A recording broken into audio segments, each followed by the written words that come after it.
I'm gonna stop that right now.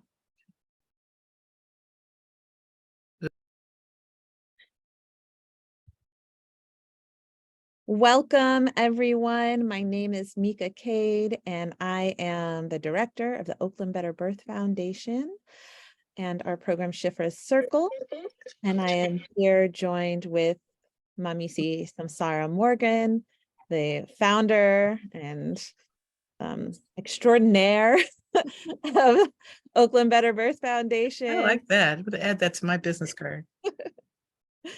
And we're also here with Shiphrah Riley, who will be joining us and presenting today. And we are really excited to have you all as we've figured this out, and especially Samsara and Shiphrah and the others here who were part of the doula advisory board for this Medi-Cal doula benefit really got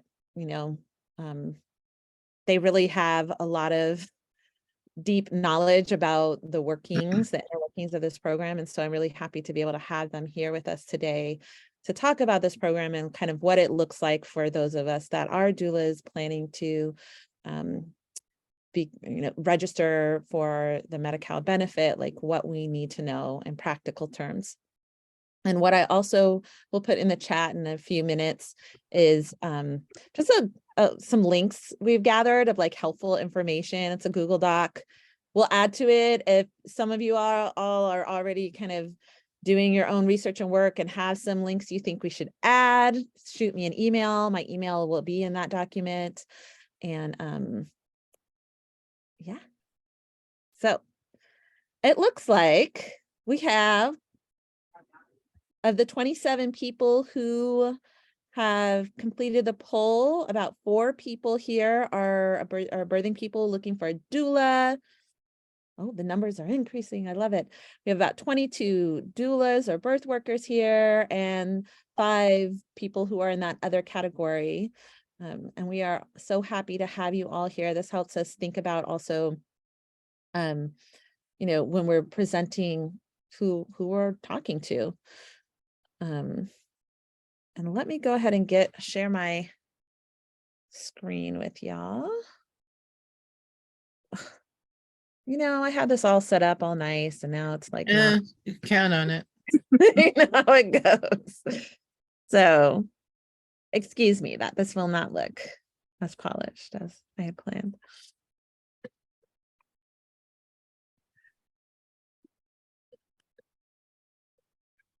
Ooh, ooh, okay, there we go. Let me stop sharing. I moved my screen around and it.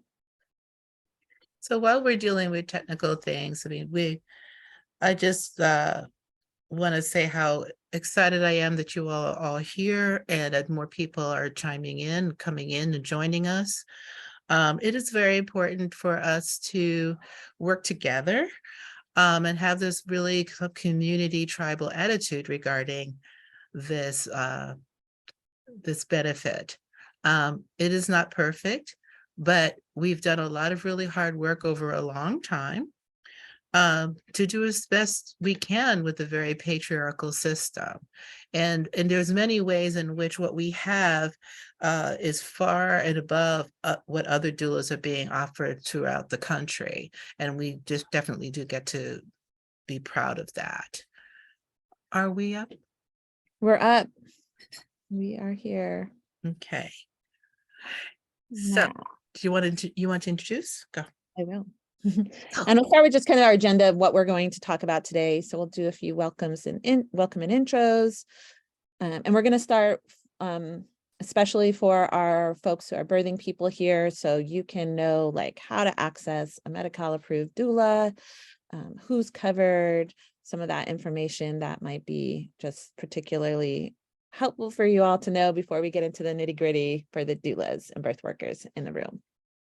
Then we'll focus really on how to become a Medi-Cal approved doula, the eligibility pathways, the rates, the current rates that we have, that we know right now. And at the end, we'll leave time for question and answer. And I think most of you probably know who we are. We're the Oakland Better Birth Foundation, and we are rooted in the tradition of 21st century African-American midwives. And I think what I appreciate what you just said, Samsara, is that there are going to be lots of different kind of trainings about this doula eligibility benefit, but I think that certainly the perspective that you all bring to this, I know for sure Mamisi Samsara is one that is rooted in non-traditional communities, in a non-patriarchal view of things, and is really just rooted in community. And so we get to have conversations from there, especially. And we have been, what Shiphrah Circle started as and has been doing is providing training and mentorship for doulas and low and no fee doula services to pregnant people in the community. So we've been doing that work. And Mamisi Samsara is a doula, an activist, an author, counselor, hypnotherapist, coach.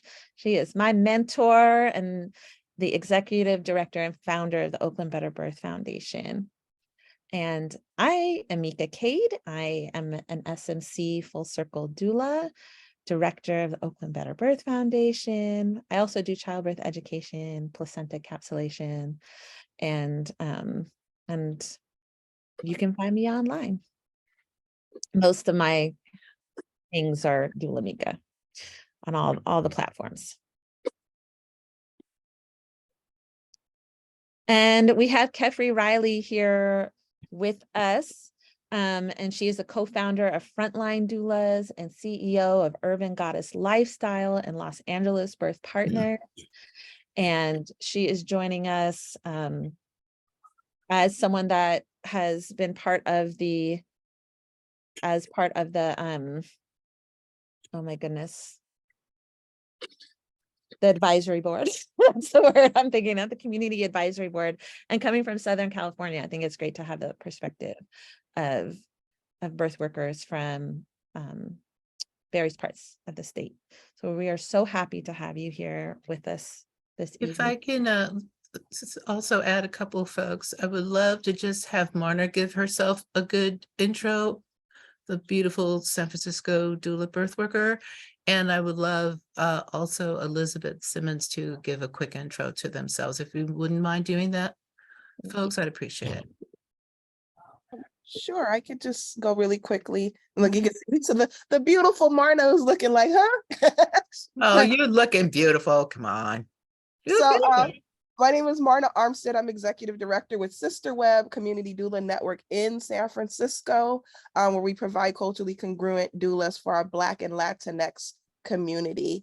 And I sit here before you because Mama Samsara was my very first instructor and was the very first person to teach me a lot of what I know and try to operationalize in the work that I do. So I'm forever grateful and I'm thankful for whenever I could join in. So thanks. Thank you, Marna. I'm Elizabeth Simmons. I'm a birth doula and the founder of the Doula Network.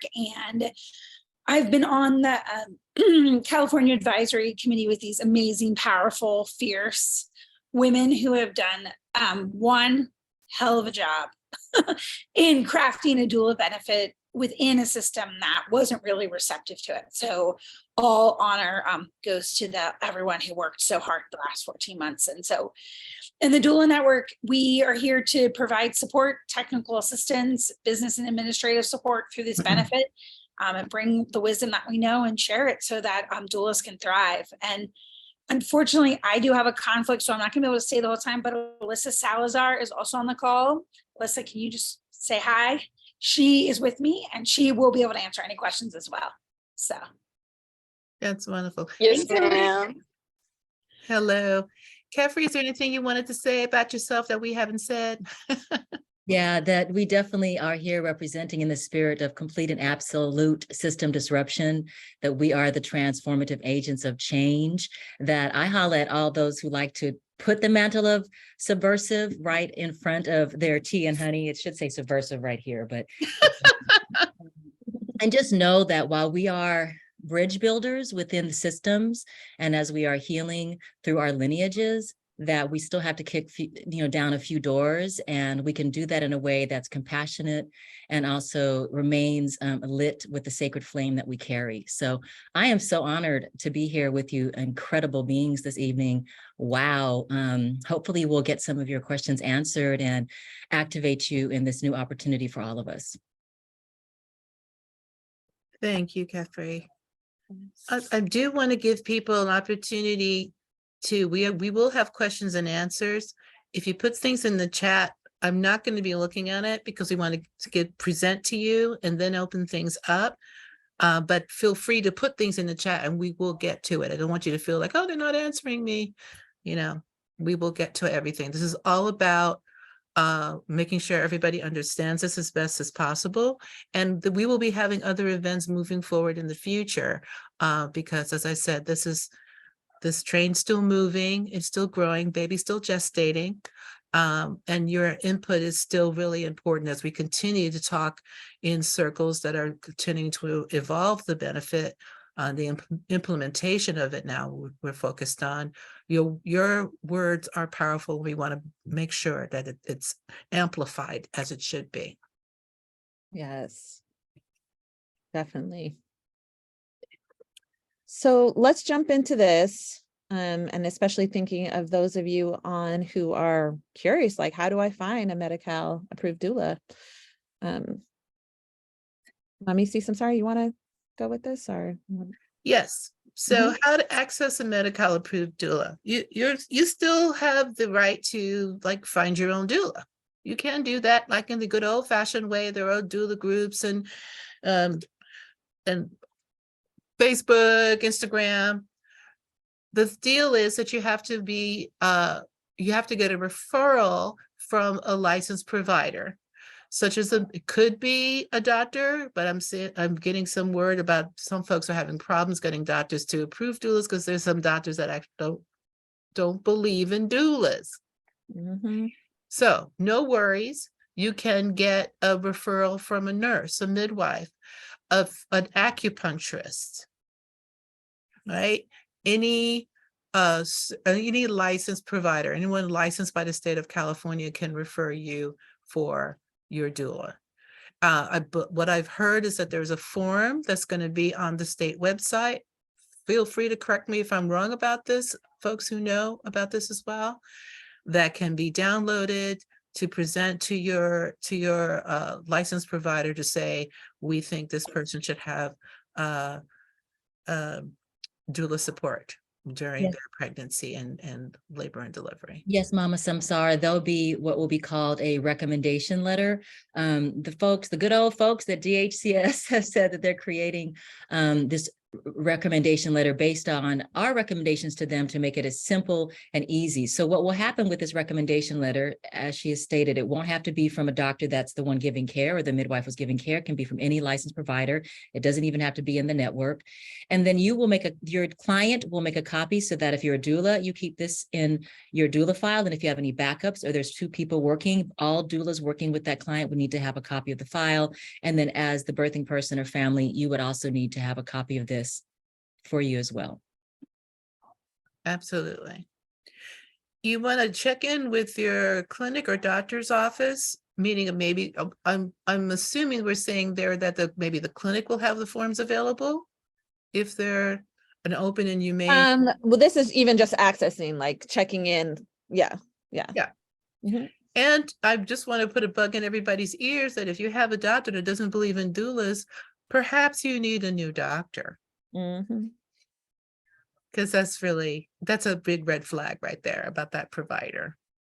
You can also make if you recall, if anybody was available to make the final stakeholder meeting for this particular benefits closure with DHCS, there will be a way for you to make complaints and a formal complaint procedure to your healthcare plan. So if you or your clients are receiving pushback, the plans immediately want to know about it through a grievance process. Every single plan has a grievance process. You would just enter HealthNet grievances in Google and it will pull up their page where they have their grievance. So you can formally file one, your client can formally file one against that doctor. They want to know immediately. They're not messing around with this.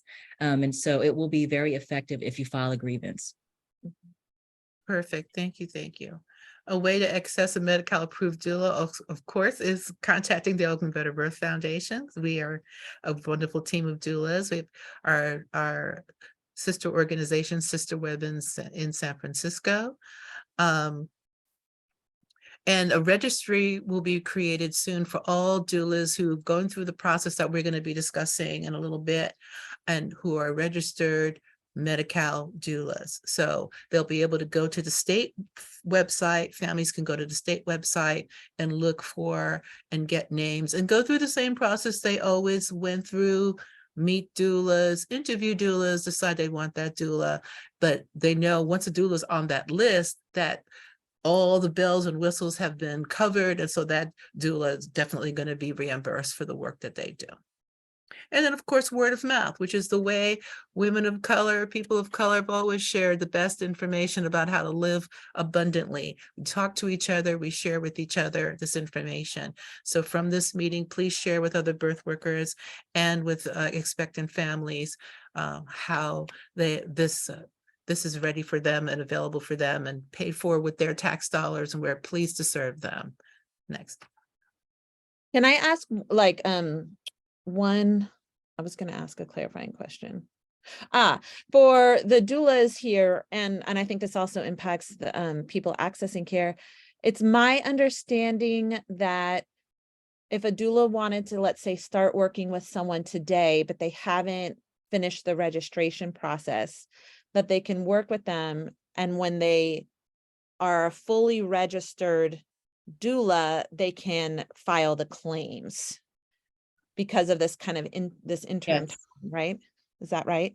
Yes, Sister Micah. Yeah. So they will have individual letters. So, and I wanted to say that if you just have straight Medi-Cal, which will be a smaller portion of people who are approved on straight Medi-Cal, those who don't choose a managed care plan, your managed care plan should have lists of the doulas that they have welcomed into their network and be able to share that list with you. Just like if you want acupuncture, if you want a new midwife provider, you would contact them for lists. So you would contact them for their doula provider list. Or since it's going to take quite some time to get doulas enrolled in this, if your doula is confident that they have all the requirements, the bottom line is they would still have to be approved through PAVE to get paid. So they would have to agree with you that they're going to give services. They would have to be responsible for contracting with the managed care plan with a one-off letter that they will be willing to give, right? Mhm. But that is going to be based on them meeting PAVE approval for them to be paid by the state. Great. Thank you. So it's not like we have to wait months for us to get approved before we can start caring for people necessarily. Of course, every doula has to make that choice for themselves and all of that, but we can start giving care now. I really but the one- suggest that people keep really good records, which Yeah. we should be doing anyway. But Yes. keeping good notes when you had your initial appointment with the client, so that you're not going back a month from now trying to recreate that. It should just be at your fingertips. It is important though to note that you do need to have either a single case agreement or a letter of intent from the MCO before you provide services. So while they're making an easier pathway for doulas, you don't just provide services and then figure you'll get to the PAVE part or you'll get to the MCO part later and it'll be okay. Because while the benefit is live 1/1, MCOs, managed care organizations, do not necessarily have to backdate your contract to that date. Got it. They may. So, and this is where the doula network is working with a lot of these managed care to create contracts, and we're having a technical assistance again tomorrow, and we'll have other ones to talk more in detail. So I don't want to discourage anybody, but I do want to be really clear that unless you have a signed single case agreement or letter of intent from a health plan for a managed care organization, you will not get reimbursed for services you've done prior to the date that they say you're in their program.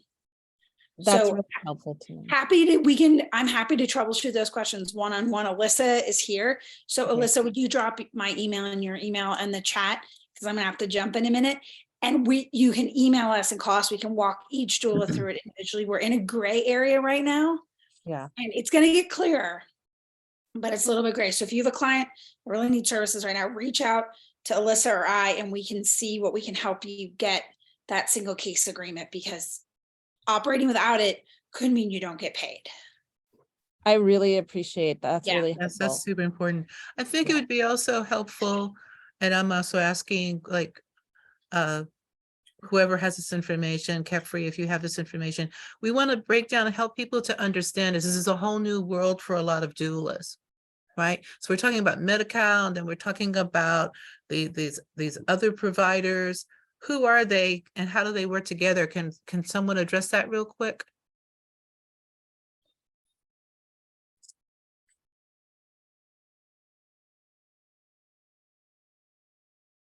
Ask that question one more time, Samsara. We're talking, there's Medi-Cal, and then we're talking about these MCO. yes. What is they and how are they Yeah, different? so Medi-Cal is the program that the state of California offers, which is insurance for those who financially qualify, right? When you're pregnant, there's an increase in the amount so that you can qualify, even if you don't qualify before you're pregnant. Sometimes when you're pregnant, you can then qualify for Medi-Cal. So that's the state covered insurance. It doesn't cost you anything. There's no copay. You are covered for your services, and that will extend through your pregnancy and up to 1 year postpartum is the current legislation. When you're on Medi-Cal, there's something called straight Medi-Cal, where your services are being paid for by Medi-Cal, which is Medicaid California, by directly. But what actually happens is that within 30 days of getting on the state Medi-Cal, you are going to get shuffled, or you can choose to join a specific managed care organization which offers services in your region.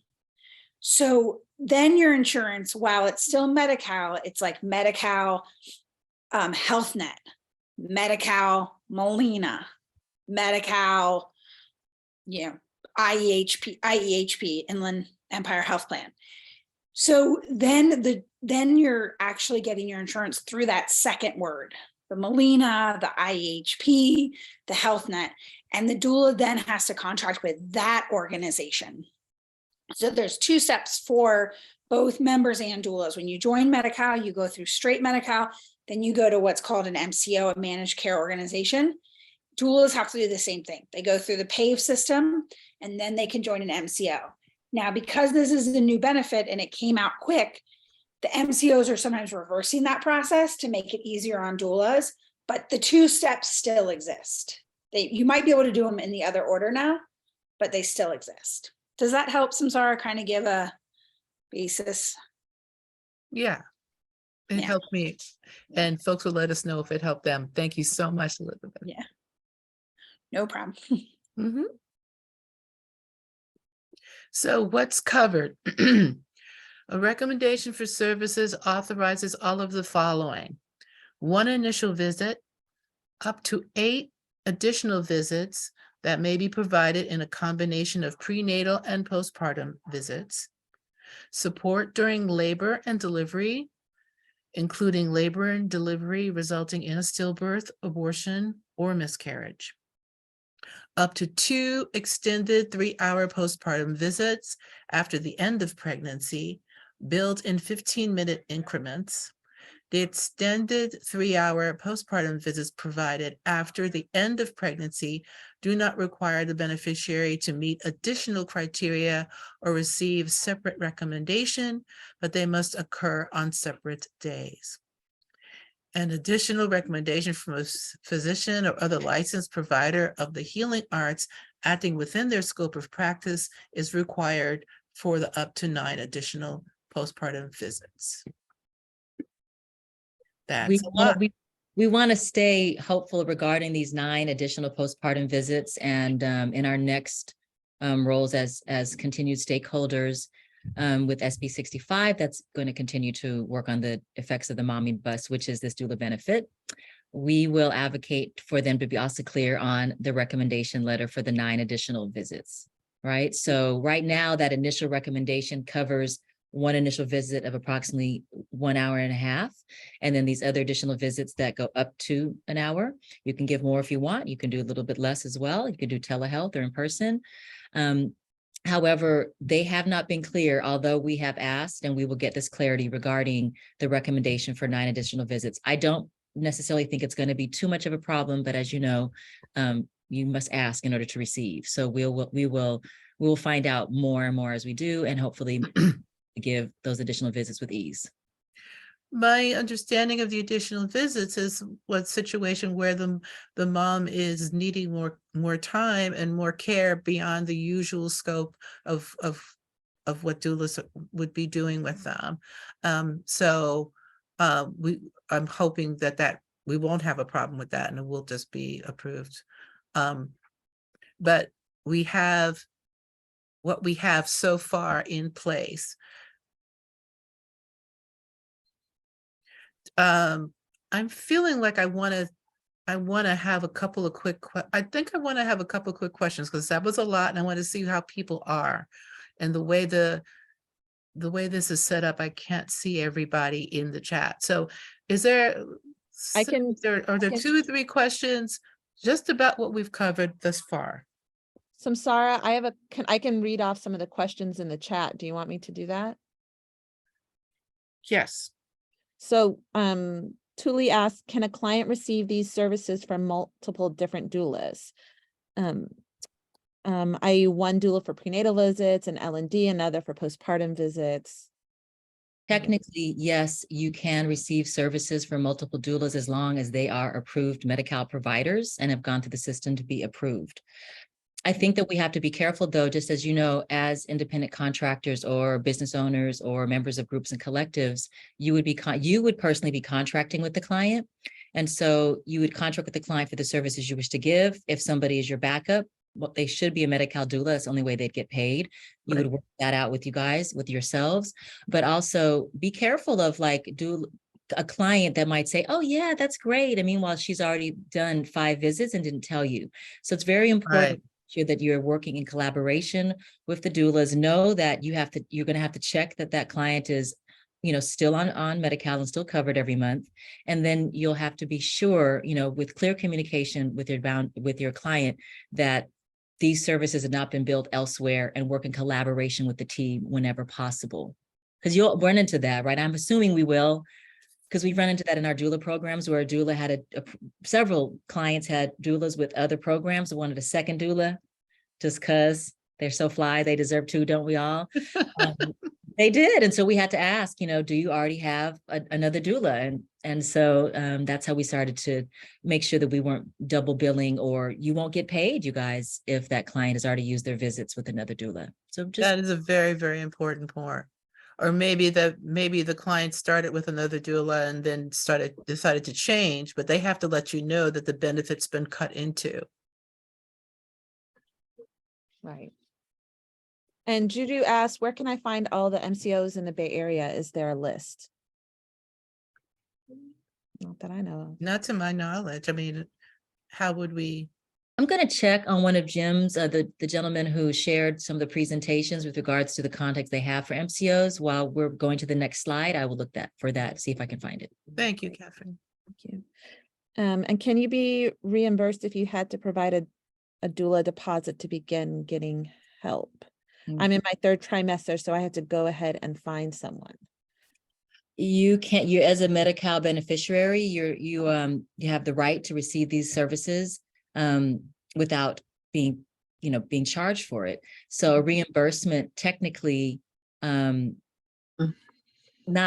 technically, like that doula is not supposed to have received money from a client. And so that's something that we'd have to kind of figure out how to get around that. If you've already paid for them, then they weren't approved, then you're basically paying for services that weren't under Medi-Cal. You're not supposed to be free. So I'm not sure if you are the beneficiary that you can be you're not going to be reimbursed. The payment goes to the doula. Yeah. And you're not supposed to double pay. So we're going to have to troubleshoot that, because this is something that might come up often at the beginning of the benefit. Well, I think what's being said here, and everybody feel free to correct me.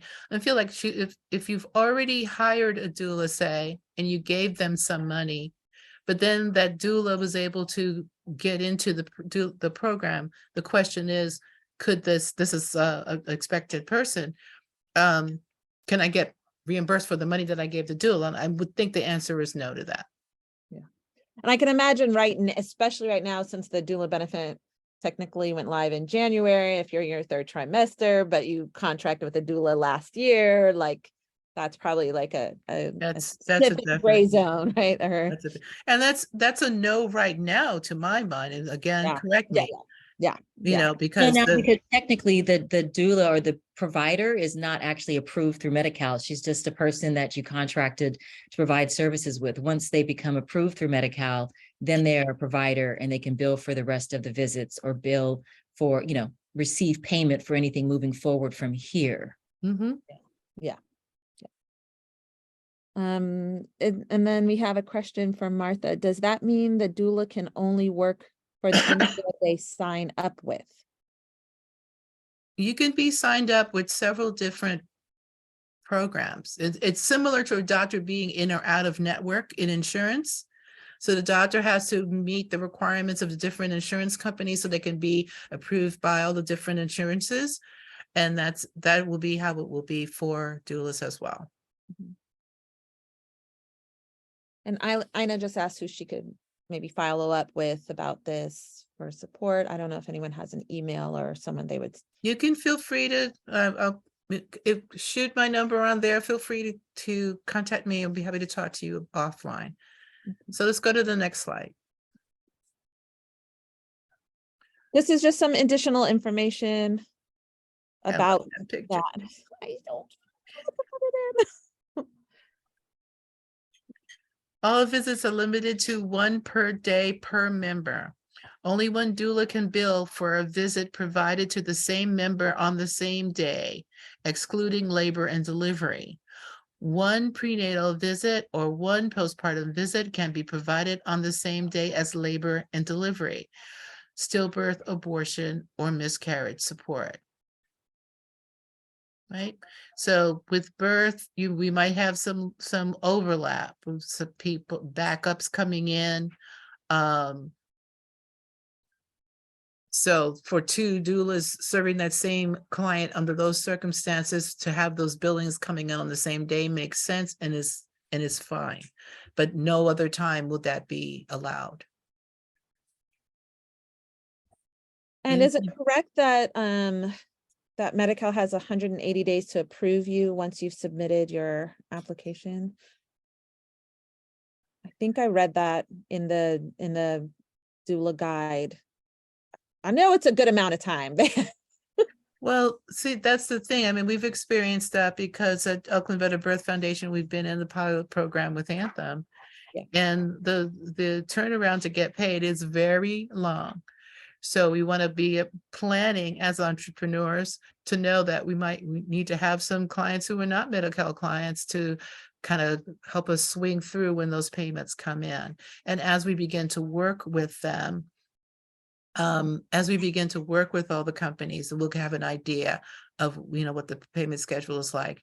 The folks that I've spoken to, except for the folks at Kaiser who are not speaking to anybody, is that they're being they want this to do well and they want to work with doulas. And I think that they're definitely going to put their best foot forward.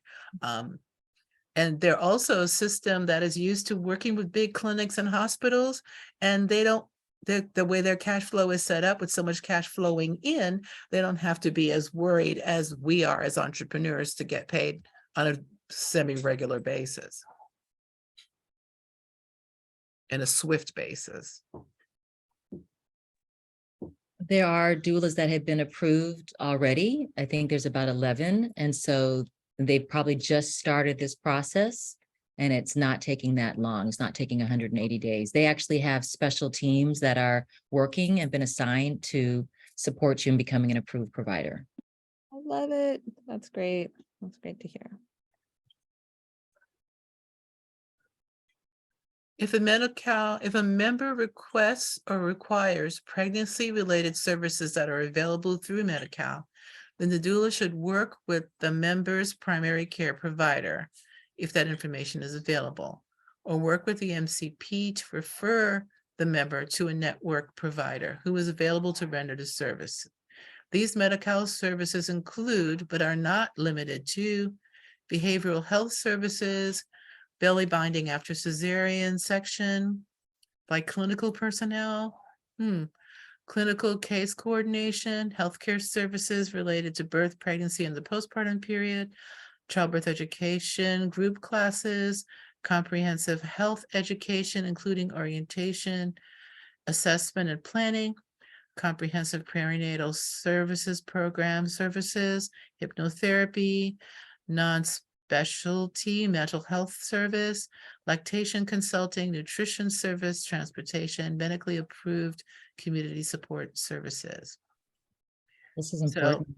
so some of the providers will offer these services, and we get to refer folks to their health plans for the potential of receiving these services through their Medi-Cal. That's got nothing to do with our work, but our ability to offer services to folks who need them. Yeah, and I think it's important as a distinction that we really, this was a interesting, I hate to use the word battleground, but it was very challenging, because if you offer childbirth group classes, you would have to be an approved childbirth group class provider through Medi-Cal to charge them. You cannot charge them if they're a Medi-Cal participant. You have to refer them to somebody who can do it. If you're working at an organization and the organization is paying you, no problem. All right, you can offer it for free, or the organization can pay you, et cetera. But same for lactation. If you're a lactation educator or lactation consultant, unless you are approved through Medi-Cal to give lactation consulting or lactation counseling, you can have to refer them. You can't charge them. Okay. So it's very important that as we go, we'll probably, Mama Samsara, have to do further trainings on this, is that what you can and can't bill for, because they have the right to receive services for free. And so these are services that you cannot give unless you're an approved provider. You can't charge for them. You can give them for free, but you cannot charge for them. And this does not mean that in course of your prenatal support, the childbirth education that you provide one-on-one in that regard is certainly covered. That's part of you being a doula. Absolutely. But if we're talking about separate standalone childbirth education is not going to be approved in this case, unless you have an institution that is approved to provide those services. Correct. Yeah. And like, you can't bill, for 8 hours of overnight postpartum doula care, right? That's something completely separate, because postpartum doula care is covered. And we're the postpartum doula. Postpartum care is covered. So we can't bill them for overnight shifts. We can't bill the client for overnight shifts. Yes. Yeah, and that's generally an important thing for us to remember, that if you have a Medi-Cal client, really there's no opportunity or appropriate way to be accepting money from those clients, other than what we're going to be receiving from Medi-Cal. How to become a Medi-Cal approved doula. You must be at least 18 years of age. You must provide proof of adult and infant CPR. You have to complete basic HIPAA training, have an NPI number, and complete one of the two pathways. And we in California, we're blessed to be able to even have these two pathways, and more I hear around the country, other folks don't have it.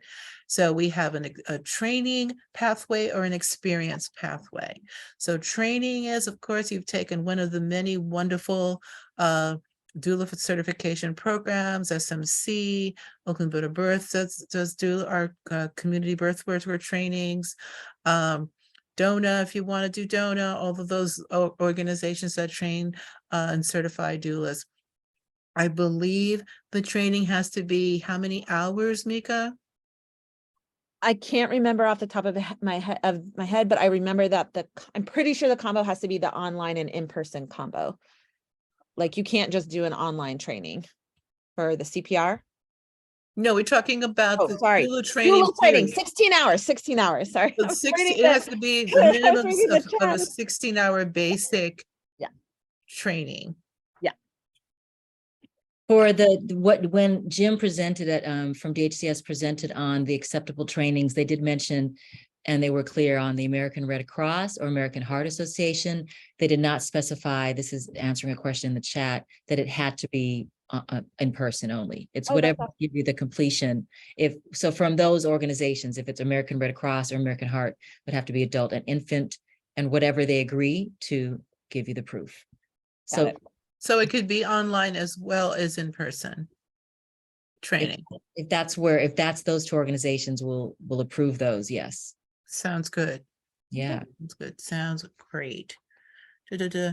So we're going to break down with the training and experience pathways later. I'm Yes. just checking on that. Yes. Okay. Yeah. So there's a 2 pathways, training or experience. Applications are completed online through the online portal process that the state has set up called PAVE, and we will be talking about that. All doulas must complete 3 hours of continuing education in maternal, perinatal, and or infant care every 3 years. Doulas shall maintain evidence of completed training to be made available to do a DHCS upon request. Like any professional person, continuing education is vital. So when you take a workshop, training, spinning babies class, all of that stuff, you keep all of your information together so that if you are asked to provide proof of the additional trainings you have done, you just pull out the little certificate you got from spinning babies and you're good to go. You know, we should always be on the lookout. Again, as entrepreneurs, that when we spend money on trainings, that's tax deductible for us. So we should always be looking for ways that we can increase our skill set and be better, bigger, more wonderful doulas all the time. And just to plug Shiphrah Circle and OBBF, we offer a lot of educational opportunities. Typically about monthly, we're offering a training on something. So definitely, if you're not connected to us through social media, please do get connected. I've seen so many of those beautiful trainings that are coming up. They're just splendorous. And it's what's so cool about this part though, you know, because sometimes CEUs can be a barrier. So no CEUs are required here, just proof of the training. Perfect. That's Cool, so I love perfect. that. I love that. So the training pathway, a certificate of completion for a minimum of 16 total hours of training, which includes all of the following topics: lactation support, childbirth education, foundations on anatomy of pregnancy and childbirth, non-medical comfort measures, prenatal support and labor support services, and developing a community resource list. And you would have to have provided support for at least 3 births. Very basic. Any doula training that you're going to take is going to have these basic things. A good number of them say Mama Shiphia's SMC training is more, but this is a good place to start, right? The experience pathway, you have to complete all of the following. You have to be a doula, at least 5 years of active doula experience in either a paid or a volunteer capacity within the previous 7 years. And attestation, that word makes me crazy. Attestation to skills in prenatal labor and postpartum care as demonstrated by 3 written consent testimonial letters or professional letters of recommendation. So these could be 3 clients who has worked with you and are willing to talk about your splendiferousness, or 3 professional folks who know your work and who will attestate to how amazing you are. One has to be from a licensed provider, so that can be a nurse practitioner, midwife, health provider, physician, so just one has to be a licensed provider and the rest can be a combination. Got it. So one of these people has to be even your acupuncturist, the acupuncturist or whoever that but it's a professional licensed person.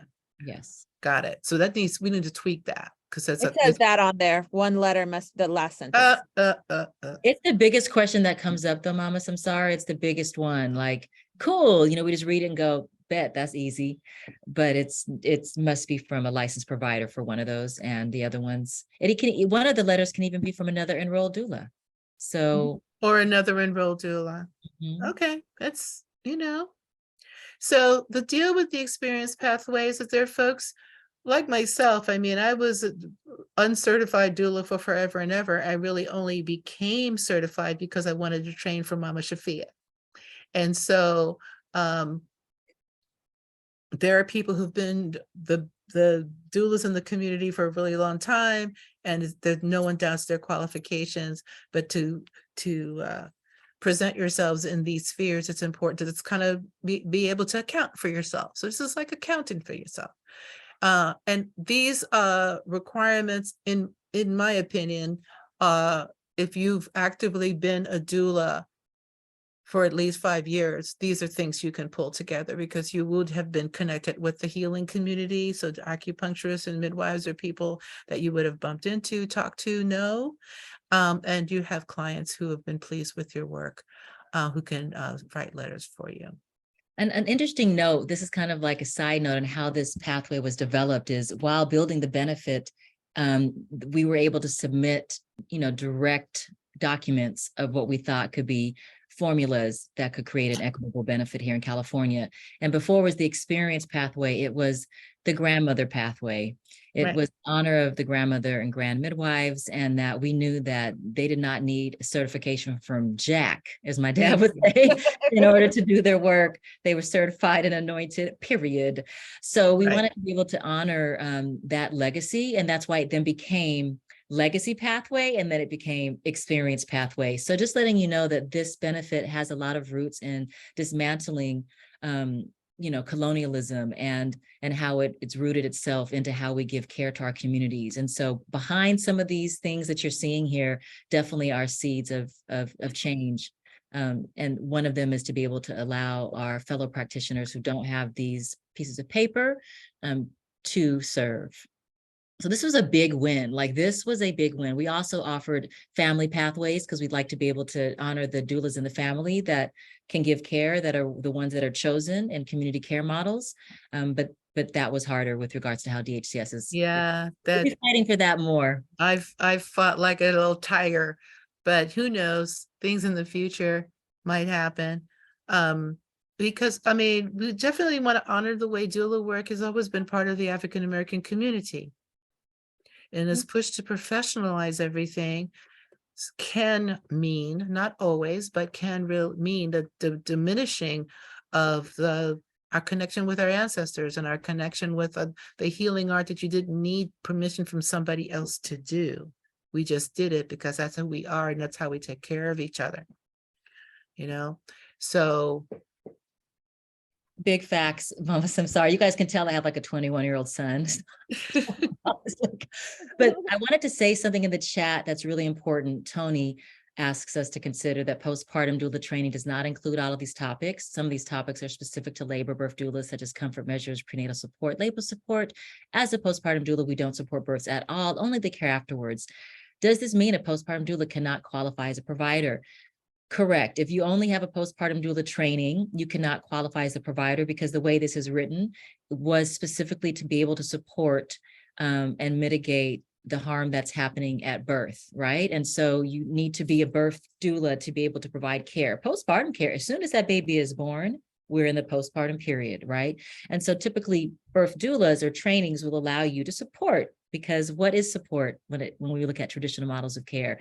Making food, supporting with the baby, taking care of that birthing person and their family. And typically doula trainings will do that, right? So if you get a standard birth doula training, you can then come on and show your certifications and your trainings or pathways that align with you. And then you become approved, and then you can give postpartum care. And you can create postpartum packages for some people who may not want a birth doula. They may have their fam all around them and not really need you for birth and want postpartum care only, or came into the program later or didn't hear about it and want to hire you. So I know it sucks a little bit. We did fight for that as well. We've been doing a lot of So much fun. Yeah, we've been doing a lot of, but anyway, this was the compromise. And in the investment you'd make in your professional practice if you feel called. And I'd like to apologize for how that might feel for some folks. We brought it up We really did, you know, but it was very clear because this must address births, that just a postpartum training would not fit within their, you know, their regulations. So that was the compromise. It's disappointing. Yes. Next. Sorry, this looks clunky, but to get all the information here. Yeah, I was like, my eyeballs popped out. Yeah, I don't mind reading it. Do you guys mind if I Go, share? Caffrey, go. Yeah, because claim all of this, okay? Current proposed reimbursement rates. The initial visit of $126.31 for 90 minutes, be take into consideration that initial intake, whether you're working with somebody from birth forward, or they know they're going to have a pregnancy release forward, or they're in postpartum care and this is their first interaction, forward 90 minutes, they acknowledge it would be longer. Prenatal and postpartum visits, $60.48, whether that's a 30-minute telehealth call because you did an early labor support or an hour visit that you did in the home, $60.48. Extended postpartum support, of which there are 2 of these you can offer, $180 for 3-minute increments. Now, if you only do 2 hours, because that was work for you, you bill for 2 hours, right? So the person is given birth and you're there for 2 hours after the birth, you bill for that. If you're there for 3 hours after the birth, you bill for that. If you visit them that week or that month, 3 hours, you bill for that. Support during a vaginal delivery is $544.28. However, support for cesarean delivery is $544.72. Support, What? just you get a little extra change. Maybe upgrade to the vanilla latte, not just the regular latte. Where you can drive safely home after that long birth. Support during or after miscarriage or abortion is $250.48. So as an example, if you did all 11 prenatal and postpartum visits and the birth are reimbursed, so you did the initial, you did 8 prenatal and postpartum visits, you did 2 extended visits, and you were there for a birth, you would have $1,514.43 to your name. If you did all 11 visits plus the extra visits that this family needed, you would receive $2,058. And again, these things can be delivered via telehealth and or in person. So you can see here what's included: that initial visit, the 8 visits, the labor and delivery, including even if there was a loss, a stillbirth or miscarriage, or pregnancy release, and those 2 visits and 9 additional. It's quite a robust care. And I keep asking us to dig deep into our reimagining and really look at how we work with clients and how we can transform the nature of our reproductive care with delivering some of the populations that need it most and who deserve it most and who we want to uplift and center. So I'm really excited. This is a historic benefit. We're going to all be working it out for the next couple of years here. We're going to figure it out together. Any questions? How are you guys feeling about that? What resonates for you? Are you like, okay? Are The you? question is there a minimum number of visits for a prenatal postpartum visit? Number of minutes. So that first, the initial visit is That's 90 minutes. That's what's being covered during that time. And then I am assuming we're talking about an hour, correct?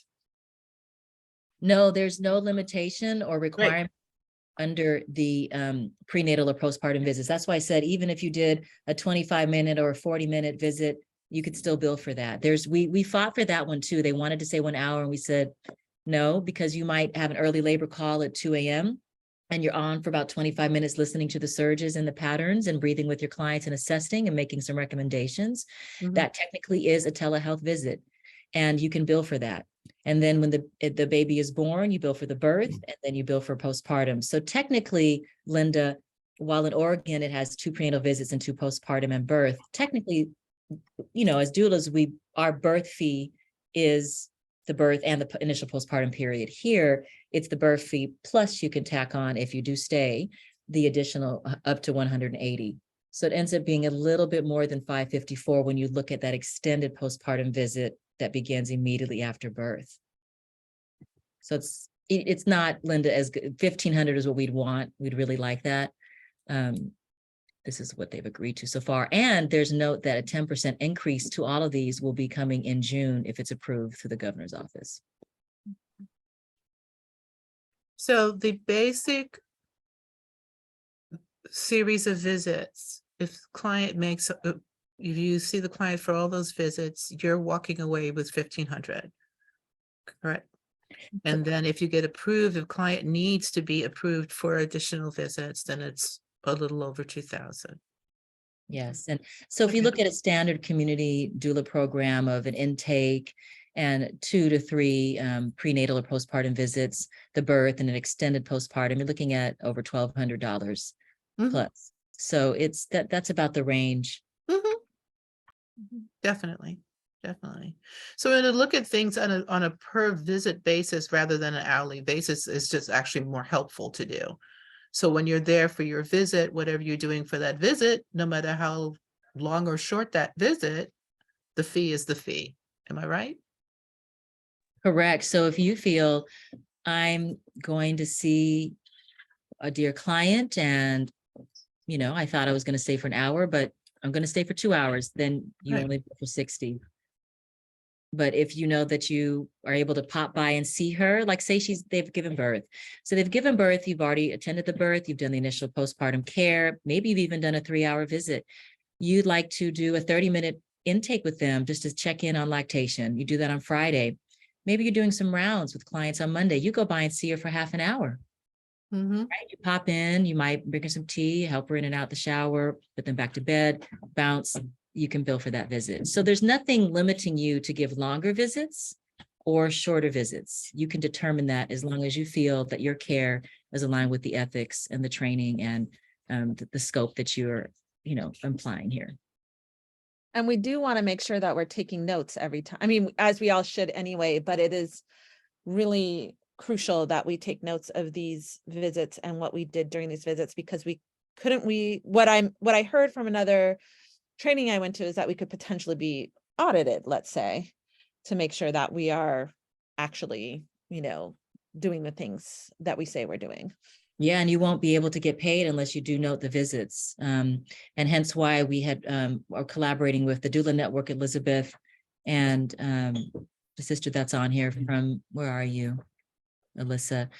That's why one of the examples is being able to really work with them and or whoever your billing is, or you can also learn to bill yourself.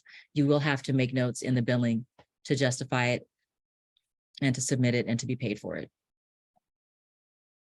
We do have a few questions. Let's see.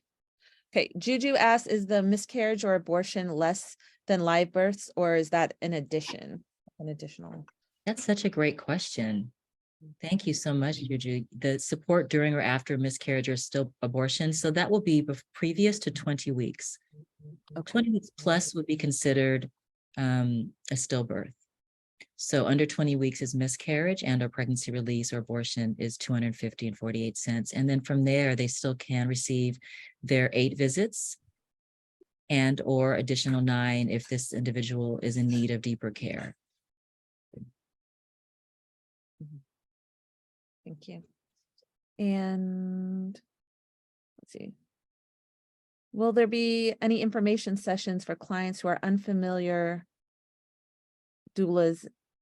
with doulas and the support they provide? Interested and curious first-time mom here. We definitely will be having parent info nights. So you've registered, we have your info. You can also go to our website, please, and sign up for the newsletter and to be alerted. Those are going to be starting very, very soon. In the next 2 to 3 weeks, we'll be starting to have info nights for parents to come in. And those are going to be the last Tuesday of the month There you go. on 7 p.m. Last Tuesday of the month. Follow us on Facebook, on social media. You will see us advertising those. I'm curious of the doulas that are honoring us here with their presence, you know, what are your initial reactions to these rates? You know, what you can put that in the chat, just curious. Let's you put know. it in, I am too. Mhm. Yeah. If we've covered this slide, let's. Yep. Let's keep going. So I'm these not are, a doula. Oh, I'm sorry. you can go ahead. Why don't you? Oh, Is someone speaking other than Mika? Yes, ma'am. I was trying to speak. I'm sorry. Hi, my name is Alyssa Salazar. I'm with the Doula Network. Hi In there. regard the question regarding whether we're hosting like info sessions for parents. I can throw in there that with the Doula Network, part of our intake process and working with these HMOs will be getting leads and referrals from them directly for our doulas. And so when we do get those referrals of people that do have the doula benefit available for them, we do have intake team members that go ahead and take the time to go ahead and call people individually to let them know that that's been an added benefit. And then usually take that time to explain what doula services are, what doula services with the Doula Network and who have gone through the PAVE system are able to provide for them and what their insurance will cover. And so we do kind of do that. We don't just That's host wonderful. where people can sit in, but our intake definitely will communicate that individually when they call in outreach. That's really wonderful to hear, Alyssa. And I've always had a lot of respect for the Doula Network and their work. So if you would be a dear, if you could send information to me, you can do it through our website. Go to our contact information, send me information on what you're doing. I definitely would want to spread the wealth on that for other people as well. Okay, perfect. Will do. Thank you. Yeah. This is really great though, you guys, as far as, and we'll figure it out together. As I said, we're not alone in this regarding registering with the state, which is through the PAVE platform. We all will have to register through the PAVE platform to become approved Medi-Cal providers. Once approved, then you will choose which insurance companies you'd like to work with and then register with those individual insurance plans. Or for example, the Doula Network is an option to support you in working with the plans that you wish to work with and have a billing and administration solution. And or you can do these things with your own biller or yourself and build out systems. There's nothing stopping us from our sovereignty in choosing the way that we wish to bill. And you don't have to work with all the insurance plans. You can say, I prefer working with Kaiser. It's down the street. This is who I want to work with. I serve these at Kaiser. I can work with you. So there's no requirements or pressure for you to have to do it. I want to talk about what's not covered, meaning you can bill clients for these. Traditional or ceremonial belly binding is not a Medi-Cal covered benefit, so you can bill a client for that. Birthing ceremonies, closing of the bones, sealing of the hips, ritualistic baths, prayer circles, whatever in your ministry that is a birthing ceremony and certain indigenous practices, you can receive compensation for, offerings, donations, etc. Group classes, baby wearing classes, massage, maternal or infant massage, still and video photography, placenta encapsulation, shopping for your clients, vaginal steams or yoga. So if you do these are some of the things that are not a Medi-Cal covered benefit that you can bill for and still keep up. Medi-Cal does not cover those things, but you can request money of the client from them because they're not covered by Medi-Cal. That makes that possible. And then, of course, means whether your client is able to pay for you. But if they are, they can.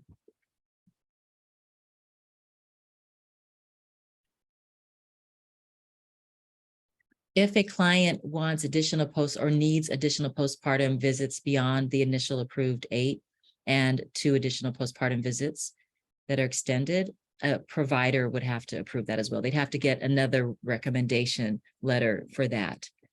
That's what we know right now. You know, those who are in health plans who want to make sure all of their people get the doula care they need, will be working on bringing down any barriers for that. But technically, if they need it, they should be able to get it. But you will want to have that additional recommendation before you give services. Otherwise, you won't get paid.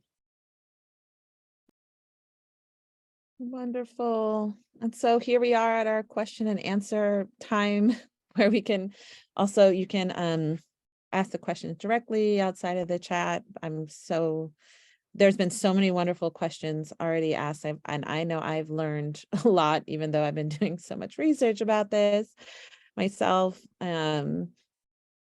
Yeah, so let's see, I'm gonna get off the screen share here. And how do we want to do this, Mommy, Sis, and So Shar? how would we, the first thing I want to say is that there like the Doula Network and other agencies or doula groups, please post your contact information in the chat. We want we want to be open and transparent and sharing with each other. We sometimes do the same thing, offer the same thing, but we are not in competition with one another. So I want to, if there are any parents or who are in this meeting, we want to share all the information and have multiple sources to get our information and get help and support. So please put that in the chat and please avail yourself of writing down all the information of the wonderful people who are here. So how we want to do this is that I see hands are raised, so we'll address a couple of hands. And then hopefully there'll be more questions. We have time. We have lots of time. We did good. Proud of us. Okay, so Tuli Bennett Bose, excuse me. Hi, all. I'm Doula. I'm a doula, and I also am a community health worker at Lifelong Medical. I just wanted to sort of ask, I think it would be helpful for the people who are here who are expectant parents, if someone could just review again, sort of, if someone is an expectant parent who is a Medi-Cal client and they are looking to connect with a doula, what are some of the first next steps that they should do today to try to make that happen?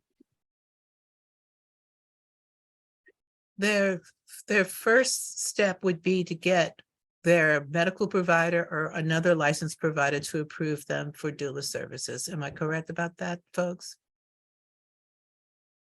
If they don't already have a doula in mind, but they can go ahead and say to the licensed providers around them, I want a doula.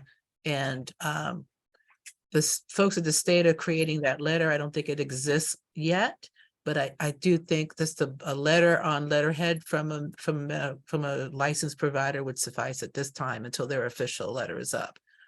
Yeah, they can call, on the back of everybody's insurance plan is where they can call member services.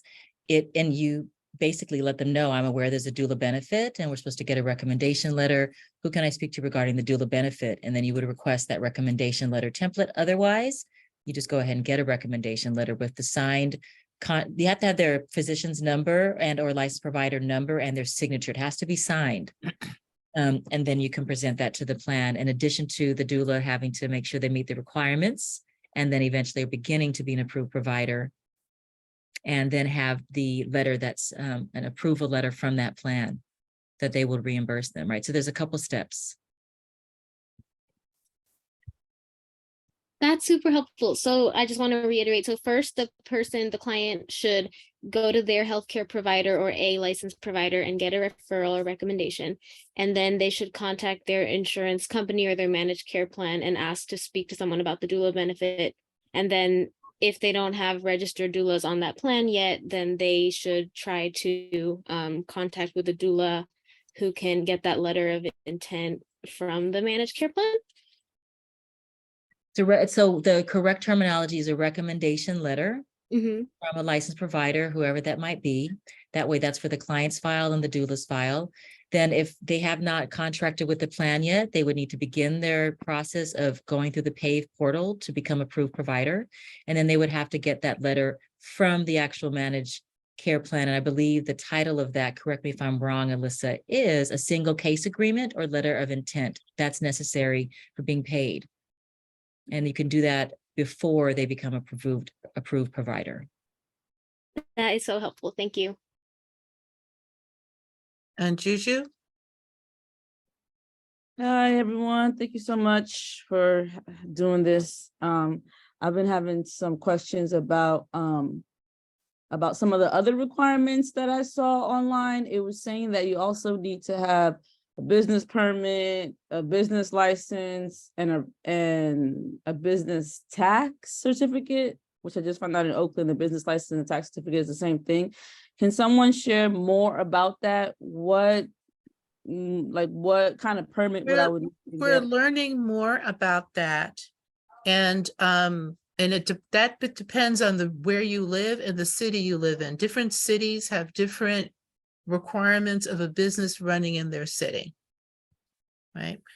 And so I have yet to do my homework around the city of Oakland. We have to know about Oakland, Berkeley, all over the cities around us, what would be required. I know way back in the day when I ran a family licensed daycare, which is licensed by the state, right? The city of Oakland tried to get the daycare providers to have a business license, and there was a strong pushback from the Licensed Daycare Workers Association against that, and then they let it go. So after a couple of years of stress, they got rid of it, and we didn't have to apply for it. So we have to see what, because I live in Oakland, I'm speaking specifically to Oakland, we need to see what Oakland requires, and then see what we can do on a local level to push back against that. But that's going to be a city by city issue. Some cities require it, some cities don't. So in terms of registering through the PAVE portal, which already started, are you saying that you don't need a permit or a business license? Juju, is that Juju speaking? Yes. Okay, hi, good evening. Hi. So from what I know, you're correct. Right now it is the MPI. You do need a business license, which would be, but like Mama Sansara is saying, in your particular county, everybody has a different requirement. So for example, in Glendale, one of the requirements was business license and a home occupation permit, which that's the first we've heard of this whole time, right? It just came up, right? In Sacramento, I believe there might be that as well, which, we'll figure that out. However, since you're operating a business, it's whatever is required under your county. It's not, we realize this is a barrier, and we're pushing back against this as well. But then that's why we're going to want to set up a doula hubs to be able to support and give as much, technical support as we can. So the MPI number, the business license, if necessary per your county, a home occupation permit. You may need a fictitious or DBA business name in order to do business, and the doula insurance costs, which is about anywhere from $125 to $150, which protects you. And most insurances will require that. If you join the doula network, it is a part of being part of the network. It's extended to anybody who independently contracts with them. But those would be standard. You're right, Juju. So that's the question that I need to ask Oakland Better Business Bureau. If you need a business, well, first say, I get a business license? I need a business license. I'm a doula. And then they'll say, great, all you need is a business license. Oh, but also you need a home occupation permit. I would just ask, is business license sufficient? Where can I get it? And then apply for your business license instead of, I don't want to make them give you something you don't need.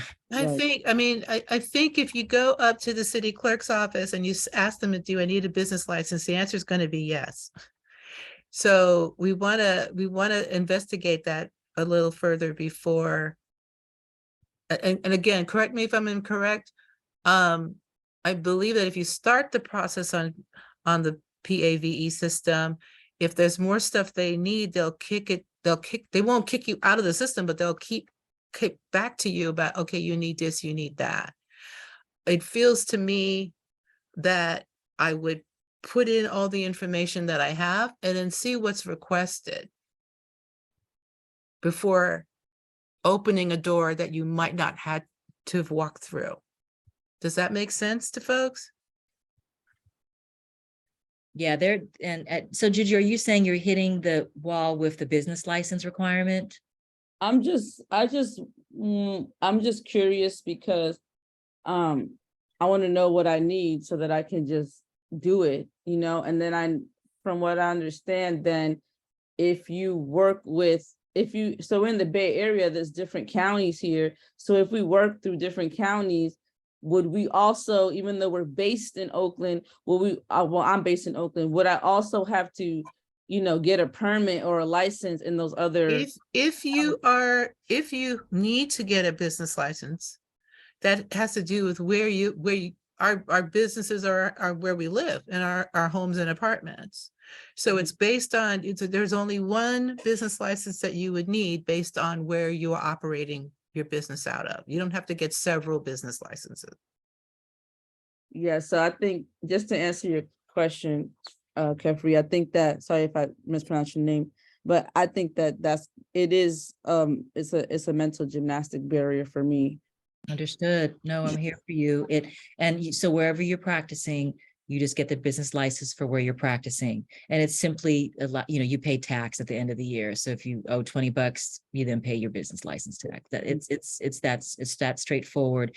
And by doing these things for yourself, you'll be able to break through and be approved and begin to receive payment from the clients that you wish to work with. There's a question regarding the NPI number. Does someone need an additional NPI number if they already have one? And I'm going to say what I think is accurate, and you feel free to correct me. If you are already have an NPI as a doula, I don't believe you need a second number. If you have a doula in another profession, chiropractor, acupuncturist, something else, then you need to get a doula NPI number. Is that accurate? Correct.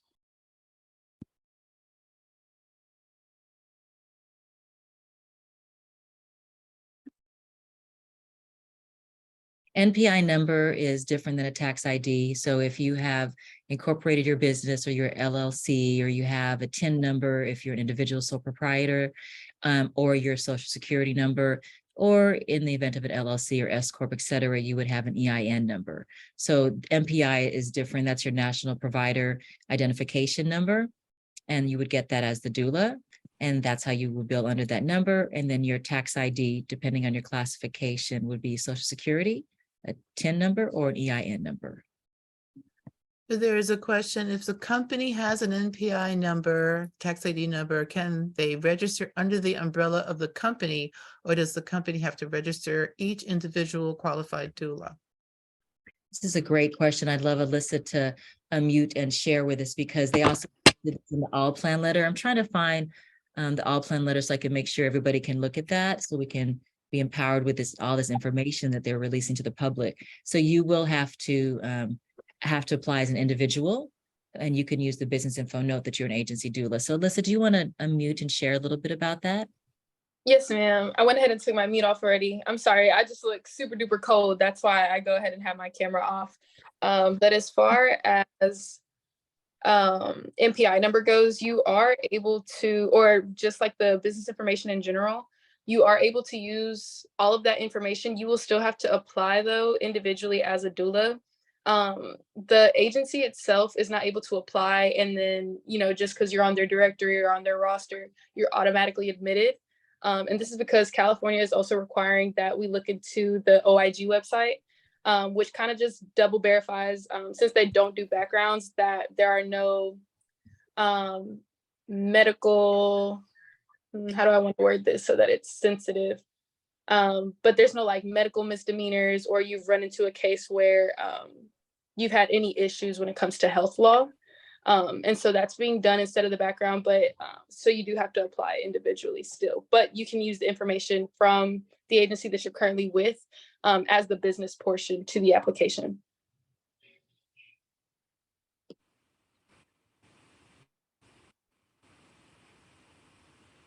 So an agency or even or doula group does not have to have its own NPI number?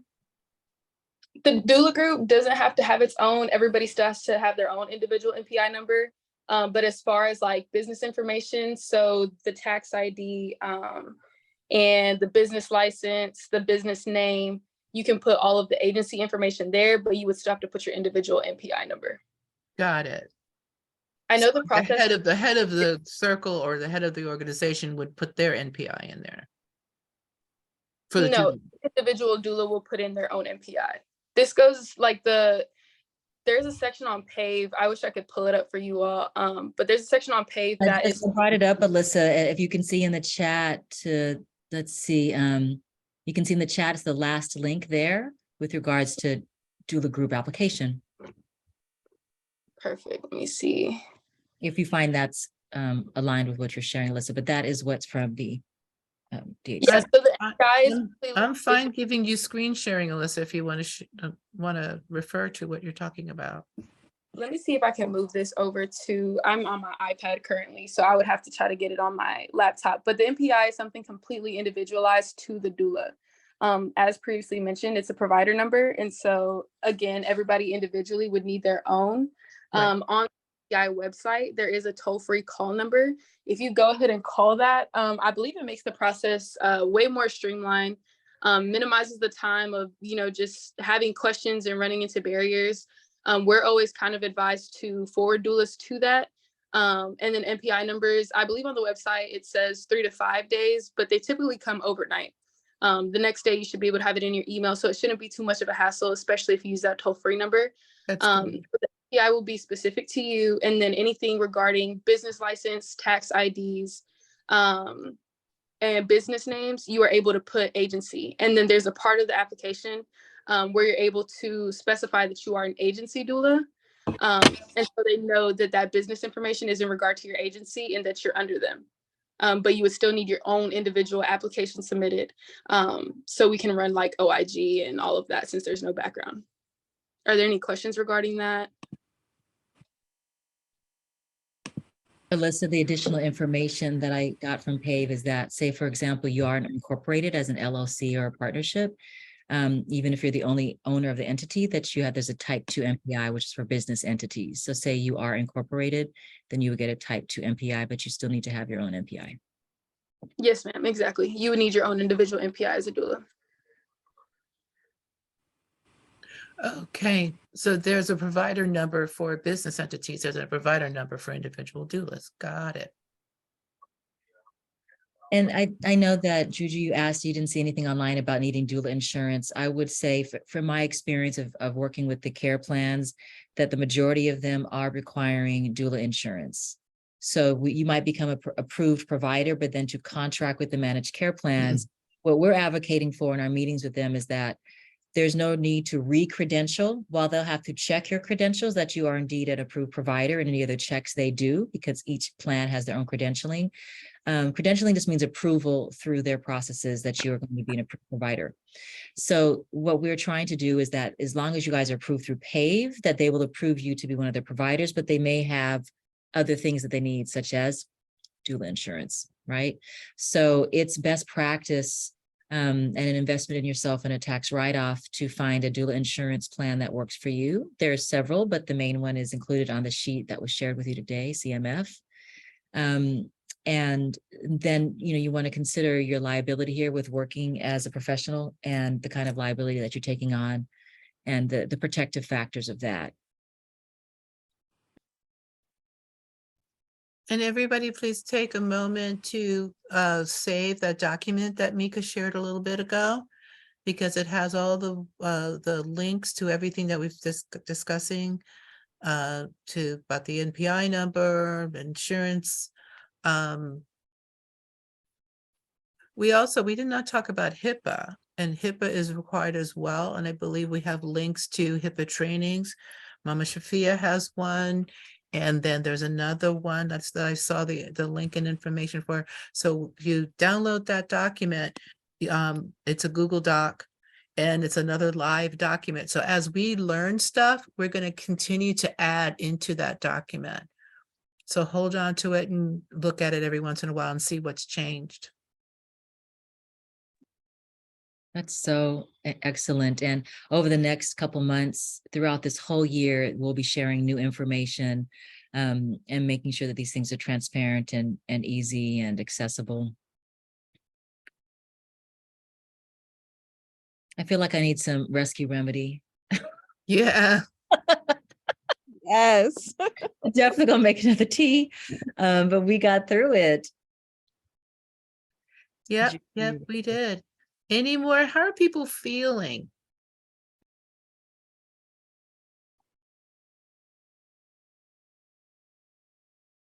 Everybody's got their camera off. I don't know how things are. This was a lot of information. Juju's got the electronic thumbs up happening.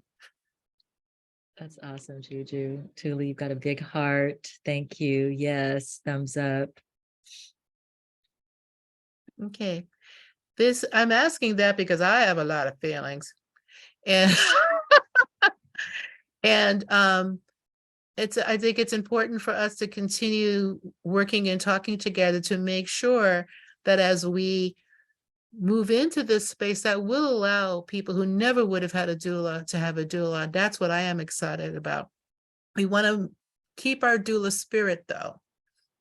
We want to keep the part of ourselves that has come to us from our ancestors, and that, you know, that served women and birthing people long before an OB was even a thing in the world, right? And so we don't want to lose that as we take this step into an environment that will allow us to spread our services to more people. And we worked hard to keep an opening where traditional services like yoni steaming and things could even be part of the conversation. Like our state people are totally educated on what a doula is now. I think they could just give seminars on their own about exactly what it is we do, because they had no clue. They had no clue. And I think that's what's happened in a lot of states. It is, oh, we just throw this thing together with no rhyme nor reason or understanding. It was a magical process. It was very frustrating. There were times when we all got together. We had a running text thread going on while the conversations were going on. But I do feel that people within a patriarchal structure, which the state is, the folks in the state of California really allowed themselves to be changed by us. And that's what doulas do. That's, we walk into a space and we flowers start blooming and babies are birthing, and that's what we do. And so we have folks in our state that are really advocates for doulas now, that they didn't know they didn't even know what it was before. Now they really know, and they really see the benefit, and they really want Californians to have this benefit. So I know it's challenging. We're going to be working on things. We're looking at ways that maybe we can help people pay the malpractice insurance people in my practice. We have to work together, and we have to help each other. How, in my personal opinion, midwifery got destroyed and dismantled is that the midwives didn't work together. They didn't come together. There was much more of a, sadly, a patriarchal attitude within a mother-based organization or mother-based set of people taking on too much of the culture. We ought not do that. So we share information, we talk to each other, we share resources, and make sure that every doula who wants to get on this process, and some doulas won't, that's okay. But every doula who wants to, we want to do what we can as a community to help them get on there and thrive, because the birthing people need us, our mamas need us. Amen. I think that this is very important as we gather here now this evening at 8:02 to set our intention on the peer support, the circle of support, the ecosystem of community care that we're creating here, that we are there for one another, that we're there to process the births, that we're there to help when we don't think we have the resource that our client needs, that we find creative ways to resource, that we hold the insurance plans accountable, that we hold the hospitals accountable, that we ground ourselves and take care of ourselves and rest and heal so we can continue to serve the needs of our clients who really, this is a massive healing for the West Coast, is the best coast. And I think that if we welcome in that healing and really know that we will need to look to one another to resource ourselves and to resource our clients, we're going to see, and I would love us to have our own accountability to the outcomes, not only for our clients, but our successful outcomes as birth workers and fempreneurs, mompreneurs, entrepreneurs, radicalpreneurs, and hold each other accountable. Yeah, and hold each other with love, because we're in the oxytocin business. Is there any other questions or anything else? We will be meeting again, that everybody save that document as new information comes to our minds. We will be sharing it far and wide, and please feel free to reach out to Mika or myself. Yeah, our website is in the chat. Please feel free to reach out to us if you all find out stuff too that we may not know it yet. Please feel free to reach out and share that with us as well. Does anybody else want to say anything?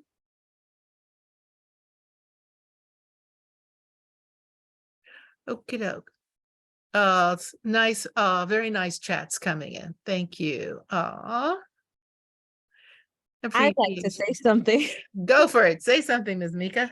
You know, I obviously not nearly as deeply involved as you all in this process, but just kind of on the, like, as a practicing doula, going to some of these info sessions from different managed healthcare plans and, you know, DHCS and, you know, different organizations. And I just feel like that it is so important for doulas to be hosting these. Yeah. Not just like care providers that are literally reading the manual to you on the screen, and you're like, oh my goodness, what are they saying? Also just because of that piece of holding each other, doulaing each other, being in community. And I really feel that here tonight. And even though the nuts and bolts of it are the same, of like what we need to know to be to get registered, you know, it's all the same information, but like being connected in community means so much. So definitely let's all stay connected. Definitely stay connected with us on social media. Our email, I put my emails in the document, and so is our website and all of that. And we will definitely be hosting more info sessions around this. And if you are a local doula that's interested in joining Shiphrah Circle, also reach out to us. You can email me, you can reach out on our website to Mami Samsara. We're here. Yeah. Thank you. I also want to say that this, of course, is a gift to the community, but and on the basis of gift economy, if anybody is able to make a contribution to our time today, please feel free to go to our website, which is in the document that Mika created, but I'll just say www.nia, N-I-A, Oakland Better Birth, I don't know my own organization's name, Oakland Better Birth Foundation.com, and hit that lovely donate button and do what you can. We would appreciate anything that you had to offer. Also, eventually, this presentation will be on our YouTube account, on our YouTube channel, which is Better Birth TV.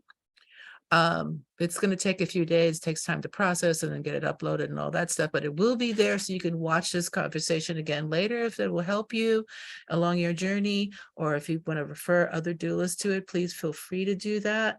And also, you know, subscribe and like our lovely channel, because we'd like to grow that. And we have a lot of juicy, wonderful birthday information on there you can share with your clients or for your own learning. Definitely feel free to check us out there. I want to open it up. Ms. Cafferty, is there something you want to say to us in closing? Oh, just hallelujah for the doulas. Hallelujah. Grateful, hallelujah, for all y'all and for everything that you do. And each step that we take towards becoming doulas is a historical step in delivering these services in a way that has never been delivered. And together, we're going to make a massive difference in California maternal, infant, and perinatal health. So bravo for you being the early adopters, being the champions, and holding strong in the vision and in your anointing. And thank you for having me. You guys are so immensely loving and beautiful. I'm so touched and honored to be here and gather with you this evening. I look forward to more gatherings. One love. Absolutely. Okay, if there's no burning questions, I'm going to wish everybody a beautiful evening. Peace and baby blessings to you all.